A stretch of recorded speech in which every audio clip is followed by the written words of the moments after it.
എന്തെങ്കിലും ചെറിയ പ്രശ്നങ്ങൾ വരുമ്പോൾ തന്നെ ഇങ്ങനെ സൂയിസൈഡ് ചെയ്യുന്നതിന് പകരം അവർ രക്ഷകർത്താക്കളെ കൂടെ കാര്യമായിട്ട് എടുത്തുകൊണ്ട് എന്തെങ്കിലുമൊക്കെ ഉണ്ടെന്നുണ്ടെങ്കിൽ അവർ പരസ്പരം സുഹൃത്തുക്കളോടോ രക്ഷകർത്താക്കളോടോ മറ്റു പൊതുപ്രവർത്തകരൊക്കെ ഷെയർ ചെയ്ത് ഇത്തരത്തിലുള്ള ആത്മഹത്യയിൽ നിന്നും പിൻവാങ്ങണം എന്നാണ് നമുക്ക് പറയാനുള്ളത്. കാരണം ഇത് ഒരു വലിയൊരു ദുഃഖമാണ്. നമസ്കാരം. നാവായിക്കുളത്തെ 10ാം ക്ലാസ് വിദ്യാർത്ഥി ആത്മഹത്യ ചെയ്ത സംഭവത്തിൽ കൂടുതൽ വിവരങ്ങൾ ഇപ്പോൾ പഞ്ചായത്ത് മെമ്പർ തന്നെ നമ്മളോട് പറയുകയാണ്. ബിജു സാർ നമ്മളോടൊപ്പം ഉണ്ട്. എന്താണ് സാർ ശരിക്കും ഇവിടെ സംഭവിച്ചത്? എന്താണ് വിവരം? ഇത് കഴിഞ്ഞ ദിവസമായിരുന്നു ഈ സംഭവം നടക്കുന്നത്. കുട്ടിയുടെ അമ്മ നാവായിക്കുളം പഞ്ചായത്തിലെ സ്റ്റാഫാണ്, ക്ലറിക്കൽ പോസ്റ്റ് നോക്കുന്ന ആളാണ്.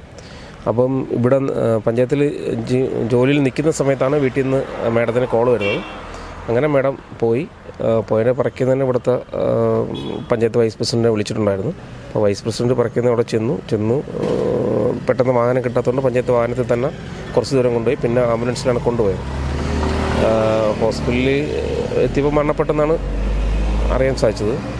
അപ്പം കുട്ടി 10ാം ക്ലാസ് പഠിക്കുകയാണ്. ഒരു CBSE സ്കൂളിൽ, നമ്മുടെ പഞ്ചായത്ത് പരിധിപ്പെടുന്ന CBSE സ്കൂളിൽ 10ാം ക്ലാസ് വിദ്യാർത്ഥിനിയാണ്.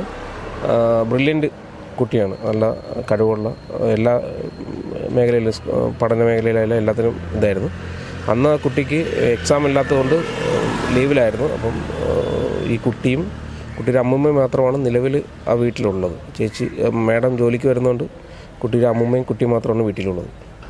എന്താണ് ഇപ്പം പോലീസിൽ നിന്ന് എന്തെങ്കിലും സൂചനകളൊക്കെ ലഭിക്കുന്നുണ്ടോ? പോലീസിൽ നിന്ന് അറിയാൻ സാധിച്ചത് ഒരു പയ്യനുമായിട്ട് ചെറിയ അഫെയർ ഉണ്ടായിരുന്നു. അപ്പം ആ പയ്യനെ അറസ്റ്റ് ചെയ്തിട്ടുണ്ട്. പയ്യന് ഈ കുട്ടിയുടെ വീടിനടുത്തുള്ളതല്ല, ഈ പഞ്ചായത്ത് പരിധിയിൽ വരുന്ന തൊട്ടടുത്തുള്ള ഒരു കുറച്ച് ഡിസ്റ്റൻസുള്ള വീട്ടിലുള്ള പയ്യനാണ്. പയ്യൻ ആറ്റിങ്ങൊരു ഷോപ്പിലങ്ങോട്ട് വർക്ക് ചെയ്യാണ്. നമുക്കറിയാവുന്ന പയ്യൻ തന്നെ, കണ്ട് പരിചയമുള്ള പയ്യനാണ്. ഇത്രയാണ് അറിയാവുന്നത്. പയ്യനെ കുറിച്ച് എന്തെങ്കിലും പ്രശ്നങ്ങൾ ഇവർ പറഞ്ഞതായിട്ട് അങ്ങനെ എന്തെങ്കിലും അറിയോ? ഇതിനു മുമ്പ് എന്തെങ്കിലും? അങ്ങനെയൊന്നും എനിക്കറിയത്തില്ല. മറ്റ് സൂചനകളൊന്നും പയ്യനെ പറ്റി, കാരണം പയ്യൻ നമ്മുടെ ഇവിടുത്തെ കേരളോത്സവമായിട്ടൊക്കെ ബന്ധപ്പെട്ട് ക്രിക്കറ്റ് കളിക്കാനൊക്കെ വന്നുള്ള പരിചയം മാത്രമേ ഉള്ളൂ, പയ്യനറിയാവുള്ളൂ. ഇത് അറസ്റ്റ് ചെയ്തതിന് ശേഷമാണ് ഈ പയ്യനാണ് എന്നറിയുന്നത്. പോലീസ് അന്ന് താരത്തിൽ തന്നെ അറസ്റ്റ് ചെയ്തിട്ടുണ്ടായിരുന്നു ഈ പയ്യനെ. മൊബൈലിൽ നിന്നും എന്തൊക്കെ രേഖകൾ കിട്ടിയത് കൊണ്ടാണ് പോലീസ് അറസ്റ്റ് ചെയ്തതെന്നാണ് അറിയാൻ സാധിച്ചത്. എന്താണ് വീട്ടിൽ പോയിട്ട് സംസാരിച്ചപ്പോൾ അവിടുത്തെ ഒരു സാഹചര്യം? വീട്ടിൽ വളരെ സാഹചര്യം, കാരണം ഈ മാഡത്തിൻ്റെ ഹസ്ബൻഡ് മരണപ്പെട്ടായിട്ട് ബന്ധപ്പെട്ടാണ് മാഡത്തിന് ജോലി കിട്ടിയത്. അവർ ഈ ജോലിയിൽ പഞ്ചായത്തിൽ സ്റ്റാഫായിട്ട് കയറുന്നത്. അപ്പം സ്വാഭാവികമായിട്ടും ഈ കുട്ടിക്ക് വേണ്ടിയാണ് ആ മാഡം ജീവിച്ചത് തന്നെ. അപ്പോൾ പെട്ടെന്ന് ഈ കുട്ടിയുടെ ഇങ്ങനൊരു സാഹചര്യം ഉണ്ടായപ്പോഴത്തേക്ക് തീർച്ചയായിട്ടും വലിയ ഷോക്കാണ് ആ കുടുംബത്തിനുണ്ടായിരിക്കുന്നത്.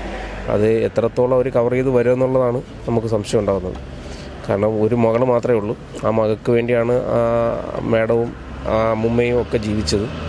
അപ്പം പെട്ടെന്നൊരു ഷോക്കായിപ്പോയി. അത് ഇത്രയും ബ്രില്യൻ്റ് ആയിട്ടുള്ള സ്കൂൾ ടോപ്പാണ് ആ കുട്ടി.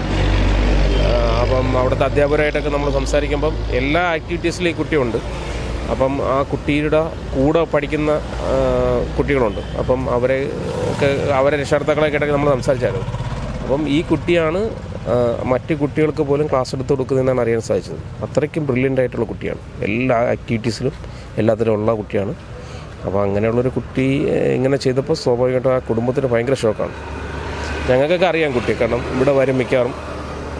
മാഡം ഇവിടെ വന്നിട്ട് ഒരുമിച്ചാണ്, പഞ്ചായത്തിന് വന്നിട്ട് ഒരുമിച്ചായിരിക്കും ചില ദിവസങ്ങളിലൊക്കെ പോകുന്നത്. എന്തെങ്കിലുമൊക്കെ എവിടെയെങ്കിലുമൊക്കെ അഡീഷണൽ പോകണമെന്നുണ്ടെങ്കിൽ പോകുന്നതൊക്കെ ഒരുമിച്ചാണ്. അപ്പോൾ നമുക്കെല്ലാവർക്കും അറിയാവുന്നതാണ് ആ കുട്ടി. അപ്പം വളരെ ഷോക്കാണ്, ആ കുടുംബത്തിന് വളരെയധികം ബുദ്ധിമുട്ടാണ്. ഇനിയെങ്കിലും എനിക്കിതിനുമായിട്ട് ബന്ധപ്പെട്ട് പറയാനുള്ളത്, ഇപ്പം മുമ്പ് എൻ്റെ വാർഡിലും ഇത് കണക്കൊരു സംഭവം നടന്നിട്ടുണ്ടായിരുന്നു. ഒരു +1 പഠിക്കുന്ന ഒരു കുട്ടി സൂയിസൈഡ് ചെയ്തിട്ടുണ്ടായിരുന്നു. അത് നമ്മുടെ ഈ കൊറിയൻ ബാൻഡായിട്ടുള്ള ഈ BTSൻ്റെ അമിതമായ ഉപയോഗം, അതിനെ തുടർന്ന് പഠിത്തത്തിൽ ശ്രദ്ധിക്കാൻ പറ്റുന്നില്ല. നല്ല ബ്രില്യൻ്റ് കുട്ടിയായിരുന്നു. എല്ലാ വിഷയത്തിനും 10ാം ക്ലാസ്സിൽ ഫുൾ A+ പഠിച്ച കുട്ടിയായിരുന്നു. പക്ഷേ ആ കുട്ടി ഇതേ കണക്ക് പെട്ടെന്ന് ഈ ഒരു മൊബൈൽ ഗെയിമിലോട്ട് പോയതിനെ തുടർന്ന് ആ കുട്ടിക്ക് പഠനം ശ്രദ്ധിക്കാതെ വന്നിരിക്കും. തുടർന്ന് ആത്മഹത്യയും ചെയ്തു. അതും ഇതേ കണക്കാണ്. അമ്മ ഗവൺമെൻറ് ജോലി ഉണ്ടായിരുന്നത്, അച്ഛൻ മരണപ്പെട്ടതാണ്. എന്നിട്ടാണ് ഈ കുട്ടിയും ഇതേ കണക്ക് സൂയിസൈഡ് ചെയ്തത്.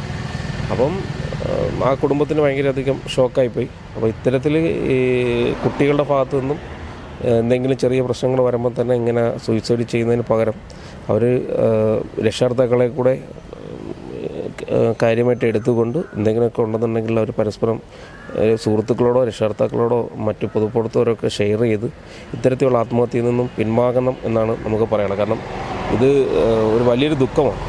ഇത്രയും നാൾ വളർത്തി 10-15 വയസ്സ് വരെ വളർത്തിയ രക്ഷകർത്താക്കൾക്ക് വലിയൊരു ദുഃഖമാണ് ഇത്തരത്തിലുണ്ടാകുന്ന സാഹചര്യങ്ങളിലൂടെ ഉണ്ടാകുന്നത്. നവായികുളത്തെ 10ാം ക്ലാസ് വിദ്യാർത്ഥിയുടെ മരണവുമായി ബന്ധപ്പെട്ട മലയാളി വാർത്ത ഇവിടെ എത്തിയിരിക്കുകയാണ്. നവായികുളം പഞ്ചായത്തിലെ ആളുകൾ ഇപ്പം നമ്മളോടൊപ്പമുണ്ട്. എന്താണ് സംഭവിച്ചതെന്ന് നേരിട്ട് കണ്ട ആളാണ് സാബു ചേട്ടൻ. അദ്ദേഹം നമ്മളോട് കാര്യങ്ങൾ വ്യക്തമാക്കുകയാണ്. എന്താണ് ചേട്ടാ ശരിക്കും സംഭവിച്ചത്? എന്താണ് കണ്ടത്? ഇത് 2 മണിയോട് കൂടിയാണ് നമ്മൾ അറിയുന്നത്. അപ്പോൾ വീട്ടിൽ ചെല്ലുമ്പോഴത്തേക്ക് കുട്ടിയെ ഈ സംഭവത്തിന് ശേഷം നമ്മൾ വെറുതെയിരിക്കുന്ന സംഭവമായിരുന്നു. തന്നെ വണ്ടി ആംബുലൻസ് വിളിക്കുകയും ആ ആംബുലൻസ് വരാൻ താമസത്തിൻ്റെ ഭാഗമായിട്ട് നമ്മുടെ പഞ്ചായത്ത് വണ്ടി തന്നെ നമ്മൾ പകുതിയിൽ വരികയും ചെയ്തു. അപ്പോൾ വരുന്ന വഴി ആംബുലൻസ് എത്തി നമ്മുടെ മെഡിക്കൽ കോളേജിൽ കൊണ്ടുചേർന്നു. അവിടെ പരിശോധനയ്ക്ക് ശേഷം കുട്ടി മരിച്ചതായിട്ടാണ് അറിയാൻ കഴിയുന്നത്. ഈ പയ്യനെ അറിയാമോ? ഇപ്പോൾ ഈ കുട്ടിയായിട്ട് ബന്ധപ്പെട്ടൊരു പയ്യനെ അറസ്റ്റ് ചെയ്തിട്ടുണ്ടല്ലോ. പയ്യൻ എൻ്റെ അടുത്തുള്ളത് തന്നെയാണ്. എന്താണ് പ്രശ്നം? അങ്ങനെയൊന്നും ഇപ്പം നമുക്ക് അങ്ങനെയുള്ള റിപ്പോർട്ടും വന്നിട്ടില്ല. വരുന്നതനുസരിച്ച് നമുക്ക് ബാക്കിയുള്ള കാര്യങ്ങൾ